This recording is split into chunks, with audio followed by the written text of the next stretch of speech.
नमस्कार, मैं हूं शीशपाल गोसाई और आप देख रहे हैं अपना इतिहास। आज का हमारा विशेष अंक धराली आपदा को समर्पित है। इस एपिसोड में हम आपको ले चलेंगे हिमालय की वादियों में बसे हर्षिल तक, जहां की कहानी जुड़ी है फ्रेडरिक विल्सन की रहस्यमय गाथा से। साथ ही हम बात करेंगे खंडूड़ी परिवार की, जिसका नाम उत्तरकाशी के जंगलों और इतिहास के साथ गहराई से जुड़ा है। हमारा मकसद है कि आप अपने इतिहास को समझें और उससे जुड़े और उसकी सीख को आज की पीढ़ी तक पहुंचाएं। तो आइए शुरू करते हैं यह सफ़र धराली आपदा, हर्षिल और विल्सन की गाथा के साथ। यह है हर्षिल, हिमालय की गोद में बसा एक शांत और सुंदर गांव। बर्फीली चोटियां, भागीरथी की कलकल और देवदार की सुवास। लेकिन इस शांति के पीछे छुपी है एक गहरी और जटिल कहानी। एक कहानी जिसमें विकास भी है, लालच भी, समृद्धि भी है और आपदा की छाया भी। यह कहानी है फ्रेडरिक विल्सन की, टिहरी रियासत के जंगलों की। 1850 के दशक में एक अंग्रेज सैनिक ईस्ट इंडिया कंपनी से भागकर गढ़वाल के सुदूर कोने में आया। नाम था फ्रेडरिक विल्सन। टिहरी के महाराजा सुदर्शन शाह ने उसे शरण दी और जंगलों का ठेका सौंपा। यहीं से शुरू हुई हर्षिल की नियति बदलने वाली यात्रा। विल्सन ने देवदार के पेड़ों की कटाई शुरू की। विशाल देवदार के लट्ठे भागीरथी की धारा के सहारे हरिद्वार फिर लंदन तक भेजे जाते। इन्हीं लकड़ियों से अंग्रेजों ने रेलवे लाइन बिछाई। लकड़ी का यह व्यापार उसे अकूत संपत्ति दे गया। लोग उसे हर्षिल का राजा कहने लगे। विल्सन ने केवल जंगल नहीं काटे, उसने यहाँ रोजगार भी दिया। सेब और राजमा की खेती शुरू की, जो आज हर्षिल की पहचान है। उसने एक भव्य बंगला भी बनवाया जिसका नाम था विल्सन हाउस।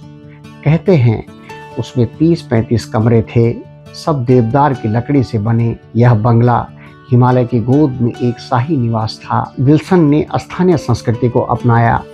2 शादियां की, एक गुलाबी नामक पहाड़ी लड़की से और दूसरी राय माता से।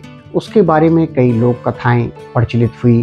कुछ कहती हैं कि उसने स्थानीय लोगों का शोषण किया, कुछ कहती हैं कि उसने उन्हें काम और नई पहचान दी। सच क्या है? शायद दोनों ही। उसके कुछ सालों बाद टिहरी रियासत से गढ़वाल के एक और बड़े परिवार खंडूड़ी परिवार को भी जंगलों का ठेका मिला।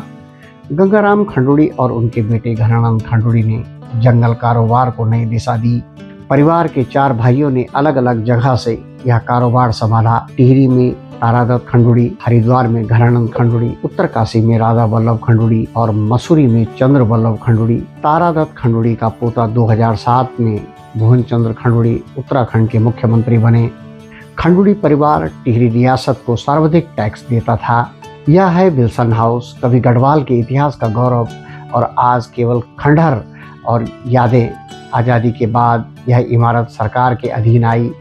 यूपी वन विभाग से होते हुए गढ़वाल मंडल विकास निगम ने यहाँ गेस्ट हाउस बनाया। यहीं आईटीबीपी के कुछ जवान कभी कभी ठहरते थे। इतना प्रतिष्ठित कि दिल्ली से प्रधानमंत्री, लखनऊ से मुख्यमंत्री यहाँ ठहरने आते थे एकांत में। चौधरी चरण सिंह तक चुनाव हारने के बाद पूरे 1 माह तक यहीं प्रवास पर रहे। लेकिन 1997 में एक भयंकर आग लगी। देखते ही देखते यह ऐतिहासिक धरोहर राख हो गई। कैसे लगी आग, क्यों लगी, किसने जलाया, इन सवालों पर कभी कोई आवाज़ नहीं उठी। धराली आपदा पर चर्चा होती है। 175 साल पहले विल्सन द्वारा देवदार काटने पर बहस होती है, लेकिन विल्सन हाउस की उस आग पर, इस विरासत की राख पर मौन छा जाता है। इतिहास गवाही देता है यह मकान केवल पत्थरों की इमारत नहीं था, यह सत्ता, राजनीति और शान का प्रतीक था। आज उसके टूटे खंडहर हमें याद दिलाते हैं कि वैभव क्षणिक है, विरासत की रक्षा केवल हमारी सजगता से ही संभव है। विल्सन हाउस आज भी खड़ा है, खामोश पर पूछता हुआ, क्या हम अपनी धरोहर की रक्षा कर पाएंगे या इतिहास यूं ही राख में बदलता जाएगा? 5 अगस्त 2025 धराली में प्रलयंकारी आपदा आई। घर बह गए, खेत उजड़ गए, हर्षिल भी खतरे में है। गांव का एक कोना झील बनने के बाद बह गया। कुछ लोग कहते हैं यह सब 175 साल पहले की जंगल कटाई का नतीजा है, लेकिन स्थानीय लोग मानते हैं कि यह पूरी सच्चाई नहीं है। जंगल केवल कारण नहीं, बल्कि जलवायु परिवर्तन, अति निर्माण और प्रकृति की असंतुलन भी जिम्मेदार है। हर्षिल आज भी जीवित है, अपने सेब, अपने राजमा, अपनी लोक कथाओं के साथ। विल्सन की गाथा हमें दो बात सिखाती है। पहली कि विकास की ललक अगर संतुलन खो दे तो विनाश निश्चित है। दूसरी कि हर संकट से उबरने की शक्ति प्रकृति खुद देती है। अब जिम्मेदारी हमारी है कि हम हर्षिल की इस धरती को बचाएं, ताकि आने वाली पीढ़ियां भी इसकी सुंदरता का आनंद ले सकें। यह घाटी केवल विल्सन की कहानी नहीं, बल्कि हमारी विरासत है। हर्षिल हमें पुकार रहा है, आइए इसे बचाएं, क्योंकि यही हमारी असली पहचान है।